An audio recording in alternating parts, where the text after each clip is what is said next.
Un regard spécial d'Élisée Bolougbe. Vous reconnaissez la chanson? Oui, je ne sais pas si c'est moi qui suis en déphasage, mais je pense que c'est une musique du groupe Kassav, non? Et particularité, Mais- bonsoir Alain Mais Toussaint. reprise par... Bonsoir, Brice. Cette chanson est une reprise Reprise, oui, je crois, avec Toufan. de groupe Toufan Ah, ok. Et Barabas Jacob Devar. et Jacob Desvarieux. Barabas et Master Jazz. Ah, ok. Bonsoir Daouda, Bonsoir Brice. je suis content de vous voir. Moi Vous aussi. n'étiez pas là, tous les deux, vous nous avez manqué à la Saint-Valentin. Ouais. Qui est qui? Alain et, Daouda. et Daouda. Mais tous les deux, vous n'étiez pas là. Mais Alain, je l'aime beaucoup. Mais la logique voudrait quand même qu'il sacrifie au rituel. Hein. Il y a Arrête ça. tout le monde sur le plateau ici avec une déclaration, avec les noms, tout ça. Oui. Bon, j'ai regardé l'émission, j'ai pas vu ça. Oui, j'ai pas vu ça. Oui. T'es pas honnête. Non, j'ai pas vu ça. J'ai pas vu ça. Non, non, on essaie de voir les talents de poète des uns et des autres. Donc je pense que... D'accord. Alors, vous êtes complètement dans le déni. Hein. Ok, on peut y aller, y a pas de problème. Ouh! On peut y aller, je suis toujours prêt. Daouda, vous êtes prêt? Toujours prêt. Allez, faites-nous quelque chose pour la Saint-Valentin. À ma chère et tendre épouse, d'amour, tes beaux yeux bleus. Wow. Même si c'est pas bleu, pas forcément marron, mais il faut mourir d'amour. Et depuis 10 ans que nous partageons, que tu partages ma vie n'est rien sans toi. En tout cas, merci d'être ce que tu es. Merci de me supporter. C'est pas toujours facile de supporter un gars comme Daouda, parce qu'il a tendance à énerver les gens en moins de 2 minutes, mais malgré cela, tu m'aimes tout quand même. Merci pour tout ce temps-là. Bisous à toi, ma chérie. Daouda, Daouda, Daouda, Daouda. Mais dans ce cas, peut-être, il y a une chose à laquelle je Mais en suis fait, là, entièrement lui-même- d'accord. Je suis entièrement d'accord. C'est difficile de supporter Daouda. Oui, je le sais, je le sais, je le sais. C'est difficile de me supporter, mais quand tu m'adoptes, Ouais, c'est pour la vie. C'est clair, c'est clair. Voilà, je pense que Et tu m'as- je sais de quoi tu parles. Voilà. Ouais, j'ai adopté Daouda, je l'ai pour la vie. Pourquoi Brico. pourquoi ce si long soupir? Bon, notre grande révision pour la suite. Mais je peux me prêter au jeu. Ah bon, vous acceptez de se prêter c'est au jeu? important Ah, mais quand même, c'est génial. Alain Toussaint accepte de se prêter au jeu. Alain, c'est à vous. Il n'y a pas d'exception. Voilà. Non, moi, c'est aux femmes de ma vie, aux 3 femmes de ma vie. Pour 3 femmes de votre vie. Oui. Ah bon? Evnora, Laure et Samira, ce sont mes 3 charmantes filles. Voilà, dont la dernière a eu 18 ans. Ok. Et je leur souhaite en tout cas beaucoup de persévérance et de courage dans ce monde. De changer la musique, c'est pas, ça, c'est pas le genre de musique qu'on prend pour Je leur souhaite en tout Remettre. cas Ouais. de réussir sur le chemin des sentiments, voilà, ça. de la vie, etc. Et puis voilà. Alain, c'est pas ça. C'était pas ça? C'était pas Je suis ça. hors sujet. Ça, à je la fin de savais. cette déclaration, on a juste envie de mettre papa où t'es. Et en plus, c'est leur chanson préférée. Ah, mais voilà, je le savais. Bravo Daouda, franchement. Mais en tout cas, c'est fun quand même, Ouais, c'est Alain. fun, Merci ouais. beaucoup. C'est quand même bien, en tout cas, de souhaiter Non, ce vers à mais ses je pense enfants. C'est bien. qu'il Bravo. faut aimer sa femme, il faut aimer porter quelqu'un dans sa vie tous les jours, c'est pas facile. Voilà, donc, déjà même que la vie est un combat, vivre avec quelqu'un, voilà. À un moment donné, Éviter de combattre avec la personne. La vie est Pour un les combat, c'est monogames, absolu. il faut aimer sa femme. Pour les polygames, il faut aimer ses femmes. Parce qu'on parlera au cours de cette émission de mariage. Et en oui, plus. on parlera de mariage. Je crois que c'est un peu ce qui nous a motivés à démarrer l'émission de cette façon. On parlera de mariage parce qu'il y a beaucoup de choses quand même concernant la nouvelle loi sur le mariage qu'il faut connaître. Oui, C'est bien ça, on va partager ça sur ce plateau. Beaucoup de choses peut-être avec quoi on n'est pas tout à fait d'accord, mais on aura l'occasion d'en parler au cours de cette émission. Bon, ma grande révision s'intéresse donc à l'agence Ecofin, baromètre d'Ecofin, et puis la bonne nouvelle, c'est le classement donc, des 50 personnalités africaines qui inspirent le plus confiance. J'ai été rassuré de ne pas voir les gens dedans, ça m'a confirmé tout le bien que je possède. Bon, la bonne nouvelle, c'est que notre chère Edith Broubleu, ben, effectivement, Madame Edith Broubleu, se trouve à la 47e position de ce classement. Bravo, bravo Edith, bravo. Elle fait partie des 50 personnalités qui inspirent le plus confiance en Afrique.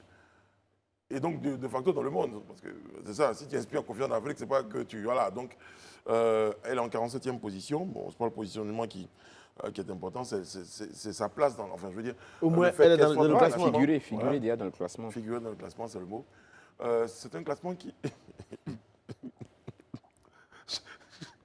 Quand quand j'ai vu le classement, je vais reconnaître que j'ai cherché Daouda. Mais tu dis Il est non classé. Il est non classé. Daouda est non classé.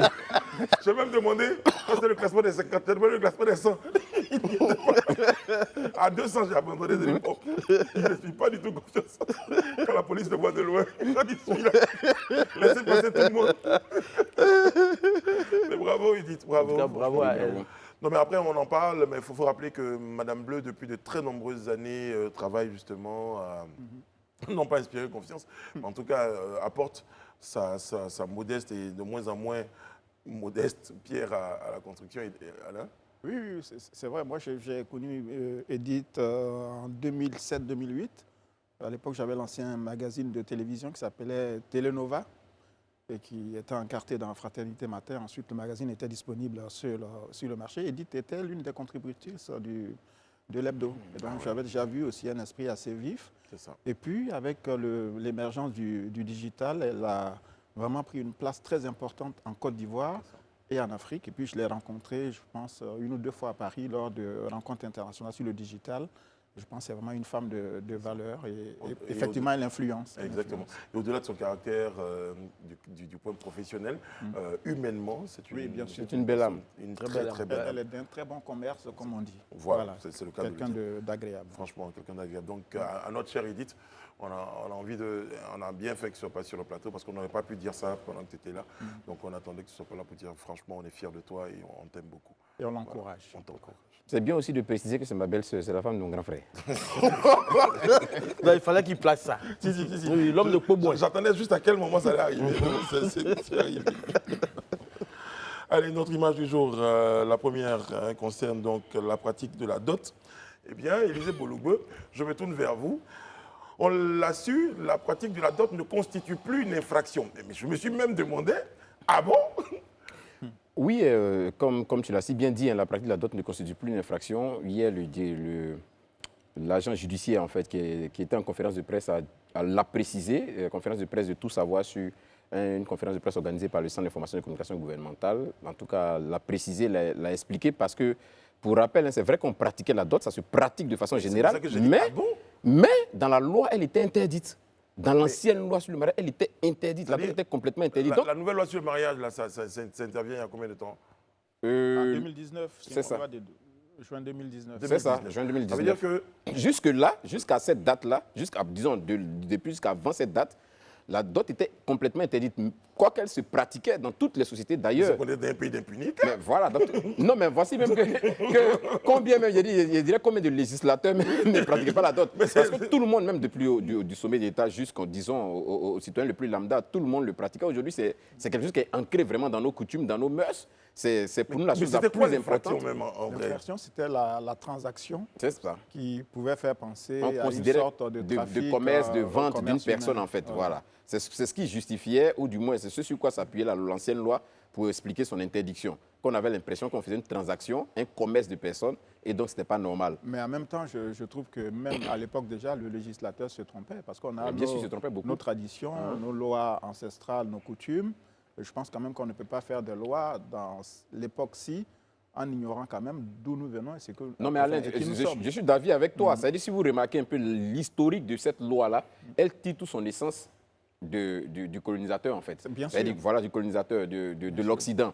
Parce que là-bas, ce n'est pas des choses qui sont admises. Donc, on nous a transféré cette loi. C'est ça. Mais la réalité de notre vécu... Mais nous, on n'a pas été suffisamment Oui, alertes pour se dire, mais non, c'est quelque chose. tu comprends qu'à une certaine époque, ce n'était pas aussi évident que ça. C'est ça. Mais aujourd'hui, Jusqu'en devant, 2019, devant la quand réalité même. des faits, C'est ça. devant la réalité des faits, on a compris que, ben, attends, ça, c'est notre culture, c'est ce qui nous identifie. Bien C'est sûr. ce qui même constitue notre essence. Donc, on ne peut pas renier ça. Donc, finalement, le législateur a compris, surtout que le législateur, même, il est membre de la société, C'est il est ça. censé faire bien fonctionner la société. Il a compris que non, on ne pouvait pas Et considérer ça ça, comme... c'était quand même depuis 1964. Bien sûr. De 64 à 2019, Voilà. la dot était Interdite en était Côte une d'Ivoire. infraction. Oui. Bon, heureusement, on n'a eu personne qui a été emprisonné pour Non. pouvoir avoir commis la dot. Mais la bonne nouvelle, donc c'est qu'à un moment donné, on s'est bien rendu compte que c'était, bon, je vais utiliser un mot, Non, c'était complètement décalé. je vais pas Utopique dire- même, je ouais. dirais, c'était complètement utopique. Et finalement, donc, le pouvoir- législateur a décidé d'abroger cette loi. Oui, en fait, c'est aussi pour répondre aux demandes des organisations internationales, C'est ça. notamment celles qui défendent les droits des femmes ou de la femme, pour éviter qu'il y ait une forme d'inégalité entre l'homme et la femme, parce que c'est toujours la femme qui recevait de l'argent des biens matériels, etc. Donc c'était comme une forme de commerce. Bon, donc... La famille de la femme. voilà, la famille de la femme, voilà, c'est ça. C'est ça. Bon, la bonne nouvelle, c'est que la dot n'est plus une infraction. Cependant, elle n'est pas reconnue. Tout comme le mariage religieux. Voilà. Voilà, la dot est considérée un peu comme le mariage traditionnel, ou du moins, mais qui est considérée pas comme un peu, mais qui est considérée comme le mariage traditionnel chez nous, avec le mariage religieux, ne sont pas reconnus par la loi. Toutefois, ils ne constituent pas une infraction. Voilà, donc si j'estime, ou du moins si moi et mes parents estimons qu'on veut épouser une femme et qu'on décide de le faire de façon religieuse ou on décide de le faire de façon traditionnelle, donc la dot, on ne commet aucune infraction selon la loi. Voilà, mais toutefois, ça ne fait pas office de valeur juridique pour dire que demain, je suis marié à un tel, je peux présenter un papier, en fait. Oui, donc, mais on voilà, dit c'est que, comme les en gros, fiançailles. Exactement. Le concubinage contourne le droit, donc le droit l'ignore. En gros, c'est un peu ça. Donc, techniquement, en droit, eux, ils ne le connaissent pas. Tu n'as pas, après le divorce, il n'y a pas de choses à récupérer ou à prendre. C'est fini. Oui, parce qu'on dit, on l'a doté, une expression d'ailleurs, Oui. elle a été dotée, donc du coup, ça lui confère des droits sur l'héritage ou un certain nombre de choses. La loi dit non, je Oui, connais mais pas là, je pense quand même que tant qu'on est en ville, donc en zone urbaine, ça ne pose pas de problème. Mais dans nos villages, où justement C'est ça. la relation entre l'homme et la femme se construit construit quand même sur, sur un mariage traditionnel. Ouais, Enfin, des familles, des alliances de Voilà, famille. des ouais, ouais. familles. Donc, quand il y a des questions d'héritage, qu'est-ce qu'on fait? Donc, je pense qu'il faudrait peut-être voir C'est ça. comment le législateur peut régler ce problème. Parce que ce ne sont pas tous nos parents qui sont fondés à aller devant un officier d'état civil pour contracter mariage. Ou alors, il faudra faire une campagne de sensibilisation, créer, comme on dit, peut-être des situations spécifiques pour que ceux qui sont dans les villages, dans les préfectures, sous-préfectures et autres, puissent en tout cas régulariser Je suis d'accord. Mais le je lien. comprends que ceci n'arrive que lorsqu'il y a des cas de litige. Et dans Mais les qui régions souvent, que vous qui souvent sont très, Mais qui moi, souvent je- très récurrents d'ailleurs. Non, mais je justement, pense dans les que- régions dont vous parlez, c'est qu'il y a aussi permettez-moi l'expression, des législateurs qui savent également Mais moi, régler ce genre de Je litige. pense que dans nos us et coutumes, nos doyens ont su, nos coutumes ont pu régulariser cette problématique-là. Parce que dans nos foyers, au village, quand il y a des problèmes, automatiquement, nos us et coutumes prennent ça en compte. Parfois. Même dans les foyers, Ouais, même dans les foyers dits polygames, ça se règle sans problème.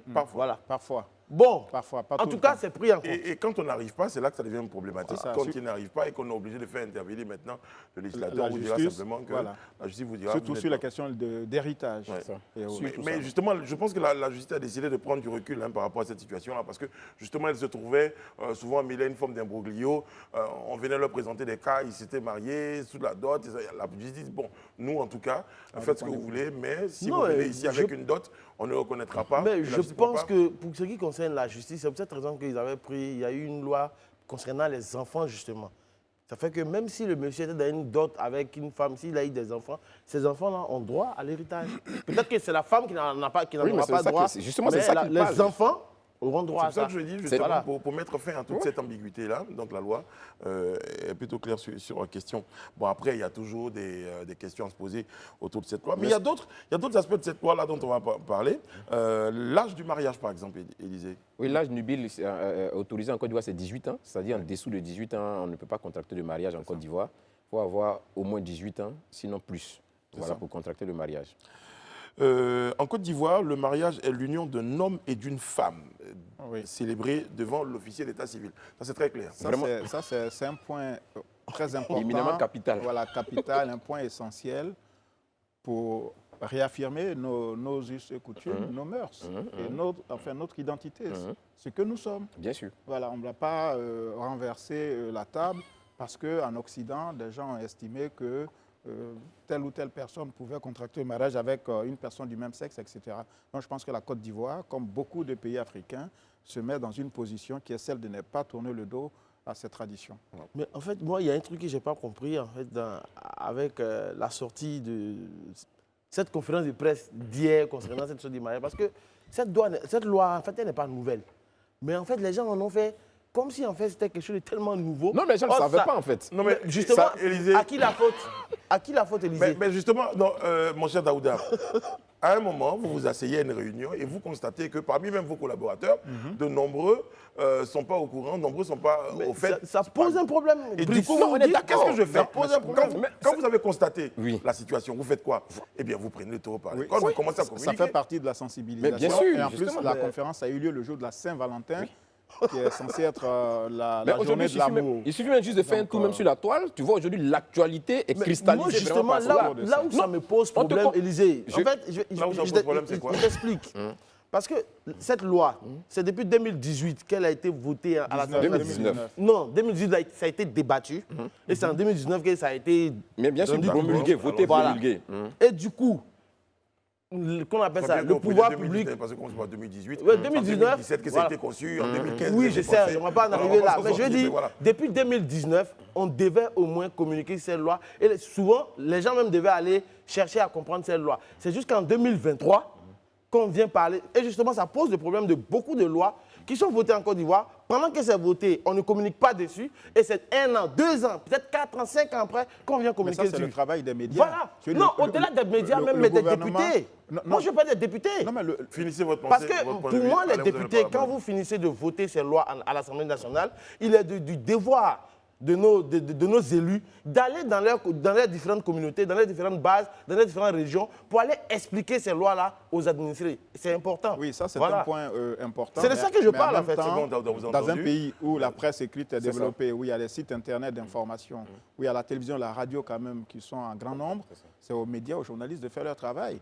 Et là, quand le représentant du ministère de la Justice va tenir une conférence de presse opportunément le jour de la Saint-Valentin, c'est dans le cadre de la sensibilisation. On ne Ça peut a pas été lui quand faire même un le peu long. Bon, on vous On le le connaît. concède. Non, on vous le le conseil, concède. c'est le Mais sincère. en même C'est temps, ce qu'on a expliqué. on vous dit aussi que c'est tellement à l'heure des charges que nul n'est censé ignorer la loi. Vous dites que quand vous partez vous marier, ben, c'est le genre de loi qu'on vous communique. Vous êtes censé savoir toutes ces choses-là avant d'engager Mais le Brice, processus c'est de mariage. que je comprends ce que vous dites. Moi, je comprends très bien ce que vous dites. Mais quand on regarde la Côte d'Ivoire, où, selon le dernier RGPH, on a pratiquement 53% d'analphabètes, c'est vrai que tu me dis que nul n'est censé ignorer la loi, mais il faut préciser, et c'est le lieu d'attirer, comme tu parles justement des médias, c'est le lieu d'attirer l'attention de nos élus pour que quand on finit de débattre des lois à l'hémicycle, aller l'expliquer aux gens. Dans un français facile. J'ai une question pour vous. Oui. Dans quel pays au monde, c'est juste pour ma gouverne, dans quel pays au monde vous avez toutes les lois qui sont expliquées à la population? Mais les grandes lignes, quand même, il faut l'expliquer aux gens. Non. Aux États-Unis, on explique les lois aux gens au moins un peu. Quand il y a, c'est vrai, des lois qui suscitent un débat dans la société, on en parle, mais il y a plein de lois qui sont votées à l'Assemblée sans que personne n'en fasse mention. Ben oui, et disons Là, on de- parle du mariage parce qu'effectivement, c'est un sujet qui concerne tout le monde. Voilà. Et puis, c'est le jour de la Saint-Valentin. Donc, il Et faut puis de nombreuses juste- personnes Voilà. sont au courant de cela. Bon, alors on va poursuivre. Bon, Daouda, on a noté votre point. Vous avez dit ça a été tard, mais bon, mieux vaut tard que jamais. Jamais. Merci. On est d'accord. Très bien. Alors, on va parler également d'un autre point, c'est celui concernant la consommation du mariage. Et ça, c'est un point qui... Alors, la phrase dit l'incapacité physique due ou de la conjointe à consommer le mariage ou son impossibilité à procréer peut entraîner l'annulation du mariage. Oui, C'est tout à fait si le normal. conjoint n'est pas informé. Si le conjoint n'est pas informé, Si. Ouais. à la base. Oui, oui. Allez-vous cacher à votre futur Tromperie époux, sur la épouse. marchandise, oui. Voilà, exactement. exactement. Ouais, je trouve que c'est... Moi, pour moi, je trouve qu'elle est cohérente, en fait, comme loi. Hein. Parce que je me dis que la base, déjà, même pour rentrer dans le mariage, c'est la confiance. C'est d'être vrai, en fait. Donc, tu ne peux pas dire à ton conjoint ou à ta conjointe, cacher des choses qui, comme le dit, une incapacité physique, bon, ça va au-delà. Hein, au-delà, il y a d'autres aspects aussi dont tu connais l'existence à ton niveau. Tu ne le dis pas. Et quand on rentre dans le mariage, on constate, mais là, le conjoint, la loi dit que le conjoint a cette possibilité de faire annuler le mariage. Parce que le conjoint estime avoir été abusé. Et ça, c'est une réalité. Donc, il est désormais important pour tous ceux et celles qui veulent rentrer dans les liens du mariage. Bon, nous, on est déjà passé. Hein. Ça tient encore. C'est-à-dire qu'on a dit ce qu'il fallait dire. Si ça tient encore, c'est que... On a dit ce qu'il fallait dire. En fait, Donc, il est au-delà- important vraiment d'être vrai, d'être franc dans ces relations. Non, je vais dire quelque chose. Non, De toute façon, il y a le Non, et de garantie, Il y a le cure-dent. on est au top niveau à tous les niveaux. Il y a le cure-dent Gouraud comme assistant voilà, matrimonial, donc je pense que, bon, voilà. Mais après, c'est des choses quand même qu'on teste. Je veux dire, bon, enfin, on va rentrer comme ça. Bon, mais après, Je pense que si on pousse le débat loin, Oui, non, non. on risque d'aller sur un terrain très glissant. c'est très glissant Voilà. parce qu'effectivement, la religion demande la chasteté. Donc, Voilà. je suis d'accord. On risque d'aller sur un terrain glissant. Voilà. Toutes Mais les religions. Non, je garantis pas. voilà. Je parle de ce que je sais. Mais même si elle demande la Mais chasteté, pour elle ne les- dit pas d'être pour l'islam- malhonnête. pour Tu peux l'islam, savoir mais- que ça ne va pas et puis donc tu peux savoir. Non, non, ça Tu c'est peux une signaler. déclaration. C'est-à-dire qu'il faut que ce soit déclaratif. C'est-à-dire que tu viens de dire, attention, il y a des problèmes de fonctionnement. C'est ça. Mais alors que... Des dysfonctionnements. Des on dit. dysfonctionnements. Merci beaucoup, Alain. Ok. Alors que si, dans un élan de constat, Oui, c'est ça. d'actualité et d'action, Juger Bon, sur là, je pièce. vois- je suis Bon, là, je vois un peu du gédéonisme. On peut avancer. concernant cette loi, moi, il y a une loi qui m'a touché dans, point. dans ce point-là. C'est le fait qu'aujourd'hui, un des époux ne peut pas aller contracter une dette. S'il doit contracter une dette, c'est avec la caution de l'autre époux. Parce que quand tu remarques aujourd'hui, beaucoup de personnes se marient sous le régime de la communauté des biens. Oui. Quelqu'un s'élève lui seul, il a son entreprise, il prend un crédit quelque part, et après, l'autre qui n'était même pas au courant doit payer Mais ou la maison, les biens sont hypothéqués. Comme ça, Moi, je je dis- rejoins Élisée Boloubeu sur le point qui s'appelle la confiance. Pour dire que quoi que vous fassiez dans cette démarche de mariage, il y a quand même de la confiance. Bien. Vous ne pouvez pas aller être en train de contracter une dette sans en parler l'insu de votre votre conjoint. Surtout important. En La, plus, non, une la dette confiance et la importante. communication, c'est des choses. Ma belle-mère qui est officier d'état civil, qui est mère, me rappelle, elle dit c'est les 3 C, la confiance, la communication et il y a un C'est ça. 3e C. Le- Je vous le dirai plus tard. Oui. Il y a Alors, d'autres. il y a un autre point, Oui. ça s'appelle le point des 300, hein, je l'appelle comme ça moi, le point des 300 jours. Ne peut se remarier, Non, la femme. la femme ne Oui. peut se remarier, La femme Avant qui le veut coup- se remarier, qui veut se remarier ne peut se remarier qu'après l'écoulement de 300 jours. Alors moi, je ne comprends pas pourquoi la femme et pas l'homme. Parce que moi, je pense que ça s'explique. Voilà. je vous Donc pose il y la a quand même une forme de discrimination. Enfin, Oui. je ne comprends pas. Moi, en fait, je ne vois pas trop de discrimination. Pourquoi? Mais pourquoi la femme Les deux sont doit-elle mariés, avoir- les deux sont au même point. Ils ont et on dit divorcé. que, voilà, et la femme, elle ne peut pas se marier après 300 jours. Et le Voilà, monsieur, avant 2 300 semaines jours. après, il se remarie. Mais moi, je vais dire, j'entends cette loi, cette règle des 300 jours, dans la mesure où, généralement, après un divorce, vous connaissez, il y a des femmes, souvent, après un divorce, une séparation, ni le monsieur, ni elle ne sait même qu'elle est enceinte. Après, tu tentes de te remarier, il y a une grossesse. Est-ce qu'il ne peut pas avoir conflit sur l'enfant? Je pense que c'est pour cette raison que la loi dit, bon, attendant 300 jours. 300 jours, c'est quoi? C'est 10 mois. Oui, mais ça, Voilà. c'est l'exception. Mais Voilà. je vais utiliser votre propos. Et si vous-même, vous avez enceinté la femme et que vous parlez vous remarier alors que vous avez laissé une grossesse derrière vous. Mais justement, d'où la règle des 300 Et jours. du coup, la règle 300 jours, comme je disais Alain, peut-être aurait dû s'appliquer Ben, aux deux. aux deux conjoints. Aux deux conjoints. Ben oui. Bon, comme le garçon ne porte pas de grossesse, Non, mais je pense que ne pense même pas si que on ça peut va avoir un être ventre question, bédonnant, je pense que quand même pour une question de justice sociale, il aurait été intéressant quand même que cette mesure soit appliquée aux deux, je dis aux deux sexes, c'est-à-dire à l'homme et à la femme. Parce que autant on estime que la femme, comme tu le dis, peut être en grossesse de 10 mois et autres, qui est une contingence qui forcément n'est pas de son fait, à elle seule, je dirais, puisque c'est le fait de 2 personnes. L'homme aussi, il peut dans ce laps de temps-là, C'est être ça. en train d'entretenir une relation autre. Donc, c'est-à-dire C'est qu'il ça. n'était pas juste, n'était pas honnête aussi. Donc, Bien il faut sûr. qu'on attende 300 jours nous tous. Et puis après ça, bon, chacun C'est- peut faire c'est- ce qu'il a envie de ça, faire. c'est d'autres C'est une considérations. disposition qui me paraît un peu rétrograde. Ouais, je crois qu'on Hein, devait. je pense que, on devait voilà, le- parce qu'on la dit rendre une fois pour un peu tous. plus loin, la femme qui veut qui veut se remarier attend 300 jours et doit se faire établir par un médecin un certificat de non-grossesse. de non-grossesse. Non, mais pourquoi elle? Mais Voilà. parce que c'est elle qui tombe Il y a un- enceinte. Oui, non, mais je trouve que c'est vraiment, il y a de la misogynie. C'est pas intéressant, ce dispositif, enfin, cette disposition-là. Parce que Ça- la ça loi me- lui permet, en fait, quelque part, si tu ne peux pas attendre 300 jours, il suffit d'aller à l'hôpital, un gynécologue te consulte, te dit non, tu n'es pas enceinte, madame, allez, bye bye, Non, au non. Non, revoir, mais tu te remaries. Daouda, mais moi, je comprends pas. Pour moi, c'est. Attends. Moi, je décide, c'est un exemple que je prends, je décide d'épouser une dame dont j'ai connaissance du fait qu'elle soit enceinte. Mais le lisa, il a quel problème dedans? C'est ça. C'est moi qui suis le décideur, c'est moi. Il dit la Mais femme est le enceinte, problème, je il comprends peut y pas avoir votre point. conflit. Non, on dit par exemple de se rassurer qu'elle n'est pas en état de grossesse. C'est ça. C'est pourquoi, justement, comme pour suivre Daouda, c'est ce qui a fait justifier qu'on aille dans les 300 jours, parce que ça fait 10 mois. On constate que si elle avait pris une grossesse avant, au moins jusque-là, ça serait révélé. Mais c'est ça, je dis, à supposer même que moi, qui décide de remarier cette dame, soit conscient du fait qu'elle soit enceinte. Mais où est le problème du législateur? Mais le problème du Le législateur, problème, c'est que vous pouvez ne pas être conscient et informé qu'elle est enceinte. parce que le vrai problème même qui se pose, allons au-delà même. Finalement, la personne se marie avec une autre personne. Il sait qu'elle est enceinte. Mais et celui avec qui tu as divorcé voit l'enfant et dit, c'est mon enfant. Ça va créer un autre conflit. Non, Mais autant non, ça crée aucun Non, mais conflit. on peut dater la grossesse. Attendez. Non, ça crée Oui, aucun mais conflit. n'empêche que- Il y a des n'empêche tests que- ADN. Il y a des Ça ne tests crée aucun ADN, conflit, il y a Mais justement, aucun on va aller en conflit. justice. C'est pourquoi, pour éviter Oui, mais tout la cet justice est imbroglio, faite pour ça. attendons 300 jours simplement.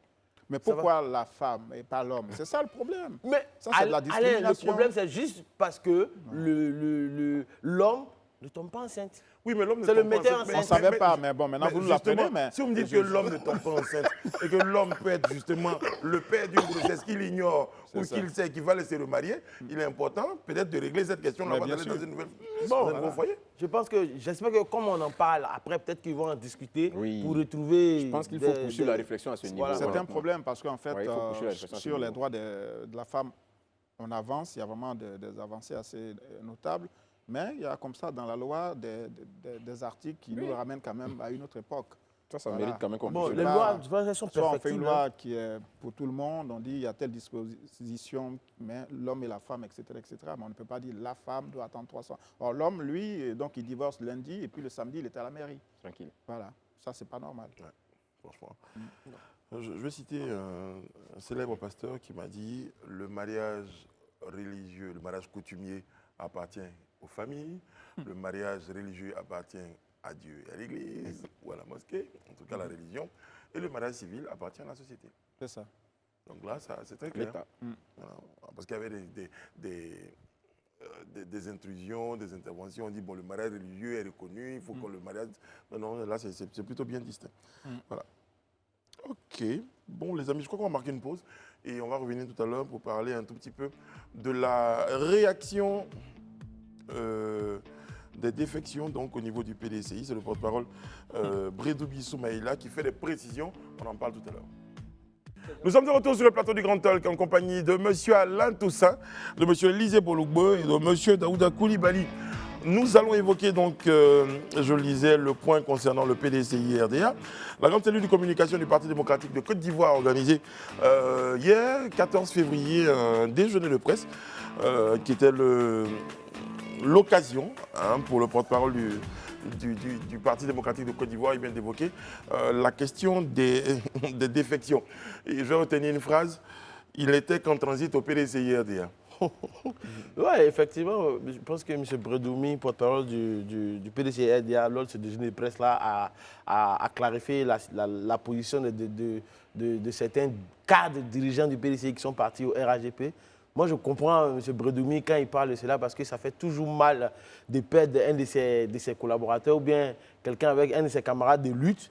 Quand il part, après, on dit, bon, il ne valait rien même. Ou bien il n'était qu'en transit. Donc, je comprends sa position quand il dit des choses comme ça, en fait. Et c'est tout à fait normal de dire cela parce qu'il faut aussi remotiver, remobiliser les troupes qui sont encore là. Parce qu'on ne sait pas que si le RAGP, dans sa vaste campagne de débaucher des gens, va encore débaucher d'autres personnes. Donc, je pense que c'était... Non, mais pour M. Bredoumi, ce qu'il n'apprécie pas, c'est le manque, selon lui, de responsabilité de certains et certaines ensuite qui veulent donc utiliser des arguments peu convaincants pour justifier donc, cette donnée de leur départ qui était attendue depuis un certain temps. Donc, c'est un non-événement, selon lui, ce départ-là. Et puis, après, qu'on justifie ça par le fait que non, au PDCI, il n'y a peut-être pas de bonne... On n'est pas écouté et tout ça. Pour lui, tout ça... c'est de la poudre de perlimpinpin. Exactement. Je pense que le feuilleton continue au PDCI et on n'en a pas fini avec puisqu'on annonce également le départ probable de M. Akossi Benjo, l'ancien maire du Plateau, au RHDP. Mais sur l'affaire en question, oui, je pense que ce sont juste des propos de déception d'un responsable du PDCI qui, il faut quand même dire, est régulièrement objet d'assaut du parti au pouvoir qui débauche gaiement les principaux responsables de ce parti. Et à lui maintenant d'apporter une réponse peut-être en reformulant un nouveau projet de société. Parce que depuis plusieurs mois, quand on parle du PDCI, c'est la nomination de nouveaux vice-présidents, c'est la réorganisation du parti, ce sont les départs en nombre de militants. Finalement, on ne sait pas quelles sont les idées, les propositions, voilà, la vision du PDCI. Donc je pense qu'il serait peut-être intéressant que le parti lui-même maintenant recentre un peu le débat, plutôt qu'au lieu qu'il soit axé sur ses défections, qu'il nous ramène plutôt sur des idées, voilà, sur le débat politique. On parle de beaucoup de choses, il y a beaucoup de sujets d'actualité en Côte d'Ivoire, la cherté de la vie, la nouvelle loi sur l'immigration avec l'introduction de la carte de séjour, enfin, etc. etc. Donc, est-ce qu'il ne fait pas également cet exercice-là pour répondre aussi à l'actualité, à la presse, qui évoque aussi ces défections-là? À un moment donné, ils ont besoin de répondre, d'expliquer aux gens. Mais l'agenda du PDCI, comme d'aucun parti, devrait être dicté par la presse, voilà, par les médias. Bah, écoutez, si tous les jours vous faites des émissions et que vous évoquez les défections au PDCI, à un moment donné, on a envie quand même, à côté de tout ce qui est, semble-t-il, important pour le parti, on a de temps en temps aussi le droit de donner des réponses pour dire c'est les défections, s'ils ne sont qu'en transit, la vie continue au PDCI, et là, justement, on évoque d'autres points. J'entends ce que tu dis, Brice, et je suis d'avis avec toi, mais là où je pense que, excuse-moi du thème, tu fais une mauvaise lecture, parce qu'en réalité, même si la conférence de presse avait pour but d'expliquer, mais elle n'a pas expliqué. Parce que quand on écoute ce que M. Bredoumi a dit, est-ce qu'il a expliqué en réalité cette défection? Il n'a pas juste expliqué cette défection, il a juste dit que ces gens-là partent parce qu'ils étaient en transit au PDCI. Mais ça, ce n'est pas une explication. Alors que ceux qui sont partis, ils ont pris la peine d'expliquer les raisons pourquoi ils partent. Et puis, je veux ici citer le directeur de cabinet du président Bédié quand même, Ndri Nassi. Ce n'est pas quelqu'un qui a débarqué du jour au lendemain au PDCI. Mais il explique les motivations qu'il faut qu'il parte. Il te dit par exemple, nous notons avec amertume et désolation que le non-respect des délibérations du 6e congrès extraordinaire du 18 octobre 2018 et la violation de la décision du 14e bureau politique du 29 septembre 2022 confiant la coordination des travaux préparatoires du 15e bureau politique au conseil de surveillance ont induit un net recul d'autorité du parti, compromettant définitivement la pertinence et la viabilité des missions du conseil de surveillance. Mais c'est une raison qui tient la route. Donc ça, c'est une explication qu'il a donnée. Maintenant, moi, j'attends de M. Bredoumi que dit, mais c'est des histoires qu'il raconte, parce que voici ce qui s'est fait, qui en réalité vient en contradiction de ces raisons-là. Mais tu ne peux pas dire que les gens sont partis juste parce qu'ils sont en transit. Non, mais peut-être que M. Bredoumi, quand on lit les propos, peut-être qu'il n'a juste pas répondu à cela, d'autant plus qu'il estime que c'était des prétextes pour noyer le chien. Non, mais en fait, je pense qu'il veut présenter le départ de ces cadres-là comme un non-événement. Si tel était le cas, que c'était un non-événement, je ne pense pas qu'on aurait organisé un déjeuner de presse pour dire aux gens, non, ils étaient juste en transit, c'est juste du n'importe quoi. Je pense que tout le monde le fait. Tout ce monde qui est dans les entreprises, quand tu as un collaborateur proche qui s'en va d'une certaine manière, que tu le veuilles ou non, ça te fait mal, tu veux le faire passer. Si ça ne lui faisait pas mal, on n'allait même pas en parler. Comme Alain le disait, il allait que ça lui fait mal. Sérieusement, parce que de toute façon, selon ce qu'il dit, Alain, et vous me direz, selon ce qu'il dit, c'est que c'était des cadres qui étaient déjà sur le départ. Oui, bon, c'est toujours facile de faire ce genre de déclaration. On est toujours tous sur le départ. Hein. Je dis même ceux qui sont les fidèles des partis politiques ont toujours peut-être à l'idée de partir un jour. Mais moi, c'est le décalage quand même avec les enjeux du moment. Nous sommes en pleine période préélectorale pour les régionales et les municipales, alors que le parti adversaire, le HDP et puis même l'allié PPACI et même le FPI ont déjà montré quelques signes concernant leur candidat. Le PDCI, lui, n'en est pas encore à ce niveau-là. Voilà, proclamé officiellement quels sont celles et ceux qui défendront les couleurs. Donc, à un moment donné, il faut que le parti lui-même aussi change son logiciel et se concentre. Ils ont leur agenda, pourquoi pas? Ils ont peut-être leur agenda. Oui, je sais bien, mais en même temps, je veux dire, à 9 mois de ces échéances, on ne sait toujours pas quels seront les chevaux du PDCI. Mais en plus, même si on veut se baser, moi je dis sur les propos même du premier responsable de ce parti, c'est-à-dire le président Henri Konan Bédié, on ne peut pas minimiser ses départs. Le président Henri Konan Bédié, le 29 janvier, indiquait ceci. Ces défections auxquelles nous assistons ces derniers temps ne sauraient nous ébranler. Okay? Ah ben voilà. Non, je viens. À la croisée des chemins, chacun choisit la voie qui répond le mieux à sa personnalité et à son degré de conviction. Mais il poursuit plus loin pour inviter les militants, les militants à un militantisme résilient qui ne se laisse pas séduire par l'impatience et les insatisfactions éphémères. C'est donc pour dire... Bon, dans ce que vous avez lu... Oui, non, ça veut dire que ce n'est pas des défections. Quand il appelle les militants à être des militants résilients, à ne pas céder comment on appelle ça, à des satisfactions éphémères. Mais c'est un appel qu'il lance. Comme ceux mais qui c'est ce que sont... je dis, c'est un appel qu'il lance. Ça veut pas si c'était des choses aussi, disons, qu'on ne pouvait pas considérer comme peut-être voudrait le faire croire M. Bredoumi, mais c'est des sujets sur lesquels le président Bédié n'allait même pas s'attarder. Mais s'il vient s'attarder, c'est parce que justement, ce sont quand même des événements importants qui fragilisent le PDCI. C'est pas négligeable. Oui, mais vous êtes un parti politique, vous avez des personnes... Non, je parle pas. Vous êtes une équipe, vous êtes une entreprise, vous êtes un groupe, et vous avez des membres de votre groupe qui partent. Oui. Vous avez deux démarches. La première démarche, c'est dans un premier temps d'être résilient par rapport au départ, de dire ils sont partis, mais nous n'allons pas mourir. La deuxième chose, je termine, la deuxième chose, vous vous tournez vers ceux qui sont là pour leur demander de tenir bon, de ne pas se laisser séduire, comme peut-être ceux qui sont partis. C'est une démarche naturelle. Non, il y a une troisième démarche que tu peux avoir. Dès l'instant où tu parles de soyez résilients, ça veut dire qu'il y a une souffrance quelque part. Non, vous mobilisez vos troupes comme ça se fait partout. Mais justement, Brice, c'est ce que je disais. Il n'y avait pas, ça n'avait pas d'effet, cette défection. Je ne pense pas que tu allais t'attarder sur cette défection. Il est parti, mais au revoir, bye bye. Mais tous les partis où il y a eu des défections, eh bien, à un moment donné, on communiquait sur ces défections. Le PPSI a estimé à un moment donné que ceux qui sont partis. Il a fait un communiqué. Mais parce que ce n'est pas des défections anodines. Parce que ce n'est pas des défections anodines. C'est des défections qui ont leur sens. Non, mais disons au moins que c'est des personnalités qui représentaient quelque chose dans le parti. Sinon, si c'était vous et moi, qu'on ne reconnaît même pas sur la liste d'un parti, qui ne militons jamais nulle part, mais si demain quelqu'un vient écrire à la une, Élysée ne fait plus partie d'un tel parti, mais les gens s'en foutent à la limite parce qu'ils ne te sentent même pas. Non, mais il y a deux choses. Il y a la défection et il y a l'impact de la défection. Bien sûr. Et bien sûr. Et tout à l'heure, j'ai évoqué le cas de M. Ndri Narcisse. Ndri Narcisse était le directeur du cabinet du président Bédié quand même. Ndri Narcisse, ce n'est pas n'importe qui, c'est un cadre du parti. Bah alors moi, je vous pose une question directe. Le départ de M. Ndri Narcisse, par exemple, quel impact vous pensez que son départ pourrait avoir sur le Mais PDC? psychologiquement, déjà, ça peut affecter les militants. Parce que c'est un très proche collaborateur du président Bédié. Parce que le directeur du cabinet de quelqu'un, ce n'est pas le dernier de la classe quand même. C'est quelqu'un qui partage votre quotidien. Le fait que cette personne décide de partir et qui part où? Dans un parti autre que le vôtre, un parti opposé au vôtre qui ne partage pas aujourd'hui votre vision, mais on se dit quelque part, il y a quelque chose qui ne va pas. Alors moi, je vous pose une question pour terminer sur ce point. Qu'auriez-vous fait à la place des responsables du PDCI?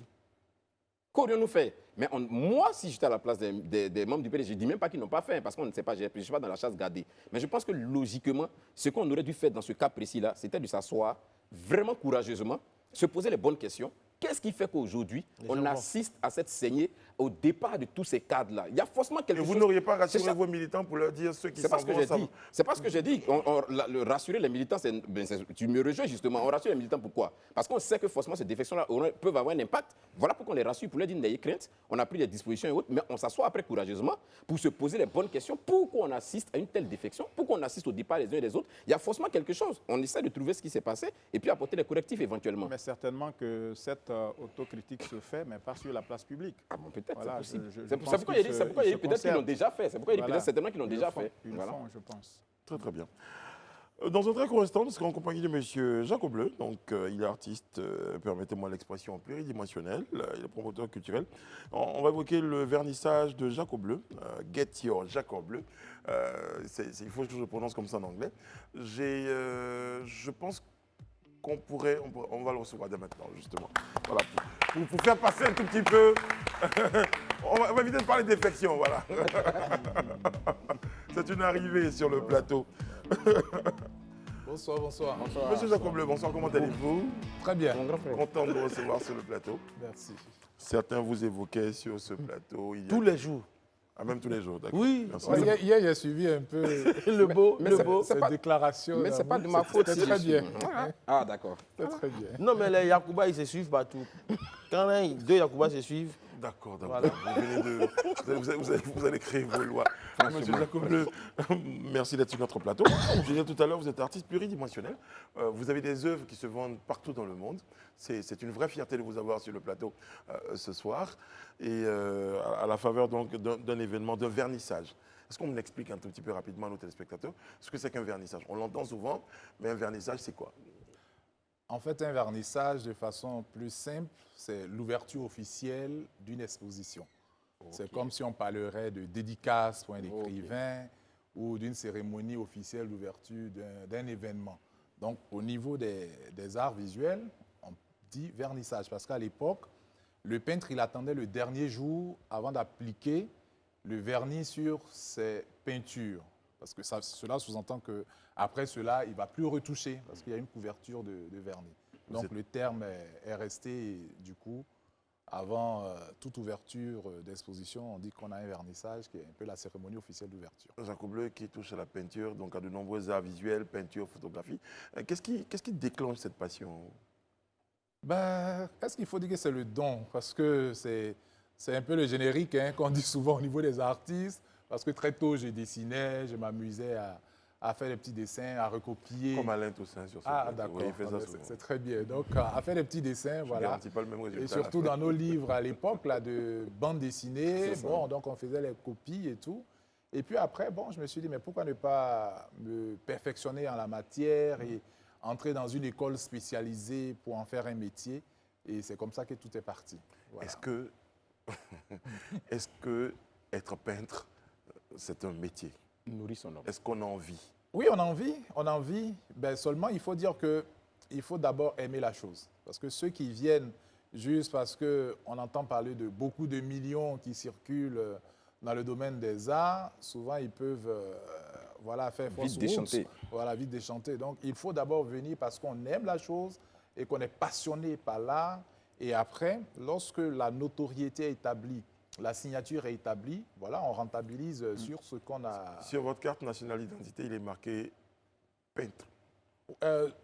Bon, d'abord, à la base, je suis enseignant aussi. D'accord. Voilà. À la base, je suis enseignant. Il y a des personnes dans ce pays, effectivement, qui ont ça sur la carte d'identité. Enseignant de beaux-arts, mais dans le passeport, c'est quand même écrit artiste peintre. Très bien. Voilà, puisque c'est avec ça que je voyage. Quand je bouge, c'est surtout pour mon art que je bouge, pas en tant que pédagogue. Alors, Voilà. ben justement, en tant qu'artiste, en tant que peintre, vous, ainsi que vos autres collègues, estimez-vous que vous avez la reconnaissance que vous pourriez être en droit d'attendre et de l'État et même du public?